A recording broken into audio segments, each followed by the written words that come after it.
ಇದಕ್ಕೆ ಒಳಗೆ ಗುಳುಂಬ ಬೇರೆ ದಾರಿ ಇಲ್ಲ. ಎಂತ ಮಾಡುದು ಈಗ? ನೀನೊಂದು ಉಪಚಾರ ಮಾಡು. ಮೊದಲು ನದಿಗೆ ಹಾರಿ ಆಡಿ ಎಷ್ಟು ಅಂತ ನೋಡ್ಕೊಂಡು ಬಾ. ನಾನೆಂತ ಮುಳುಗುವ ತಜ್ಞ?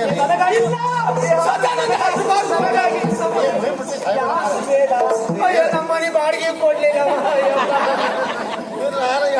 ಹಾರು ಕೊಡುದಿಲ್ಲ, ಹಾರಿದ್ರು ಕೊಡುದಿಲ್ಲ ಅವನಿಗೆ. ಈಗೇನ್ ಮಾಡುದು?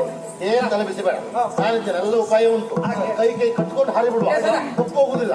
ಹೌದು, ನಾವು 3 ಜನ ಹೋಗ. ಅವೆಂತಕ ನಾವು 3 ಜನ ಹೋಗಿ ನೀ ಯಾಕೆ ಬರ ನಮ್ಮೊಟ್ಟಿಗೆ? ನೀನೆಲ್ಲೋ ನೀ ಬೇಡ ಬರ. ನಾನೇ ಹೇಳ್ತೀನಿ ನೀ ಬೇಡ ಅಂತ. ಬೇಕೆ ರುಚಿ